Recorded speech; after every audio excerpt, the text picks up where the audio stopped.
So at ACI, we've been talking quite a bit about AI in concrete. In ACI, most of our discussions are about the use of AI in the documents that we produce in the building codes and that type of thing. So there's that aspect of AI and how important that is to consider how it engages with knowledge distribution. But then there's also the AI and the concrete industry itself. And I think we generally have not had a good way to access data and use data in our research and in our industry because many of the data sets are small and not distributed. But now with AI and the use of AI, we have a far better ability to work together, to share data, to share resources. Companies have a lot of data. I don't think they will share it with other people, but they can use AI internally to inform their decisions. So I think it becomes very important for that reason as well. I think it depends.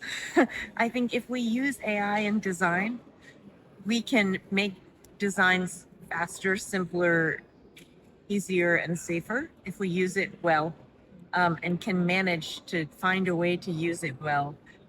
In materials, it can help us come up with innovations that are different and more interesting and use data more effectively. So I think the use of AI in design and in materials is very different in terms of the power of how we can harness it.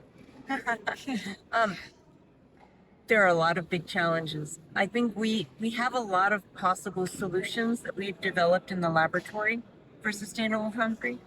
I think the biggest challenge is making it cost effective and understanding the long-term implications with respect to durability and scalability for any solution that we might develop in the lab. So I think the biggest challenge is taking something from the lab and moving it into implementation in a safe and economical way.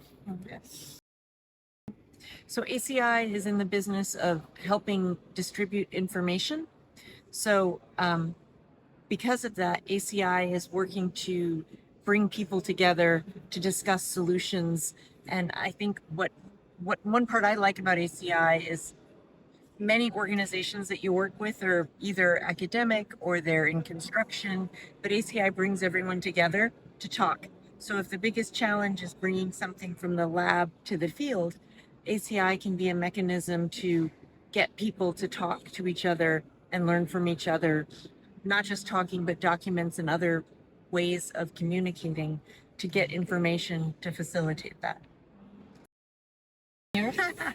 I think the biggest key for advice that I have is to continue talking to each other and working together, because having a community is really what helps you advance.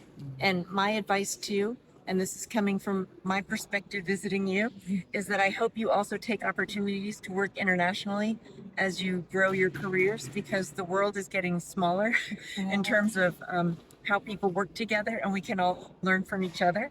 So my advice to you is continue working with other students, with professors, with companies, and expand your interests and experiences to become global as well.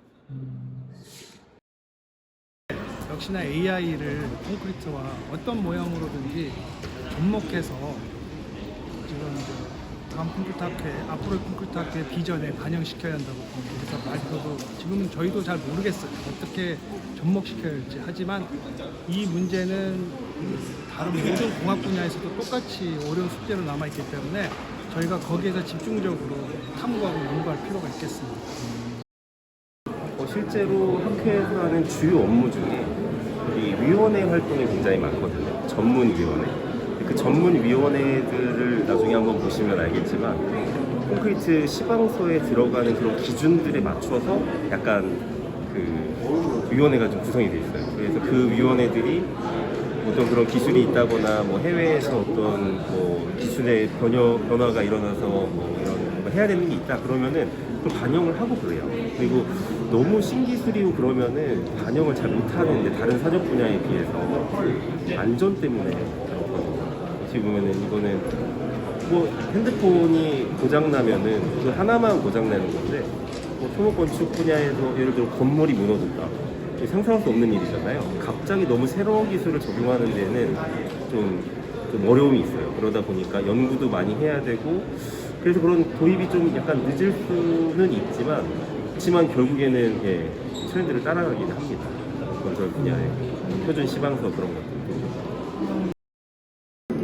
관리 측면에서는 들어가면 확실히 앞으로 좋을 것 같다고 생각이 들어서 건축 특성상 AI가 완전히 대체하기도 힘들고 아무래도 지금 중요시 여기는 게 AI랑 인간의 융화를 약간 중요시하고 있는데 이 산업 자체가 다른 산업은 완전히 대체될 가능성이 높은 반면에 건축은 이런 쪽에서 좀 중간에서 활용이 가능하지 않나 생각해서 좋게 보고 있습니다.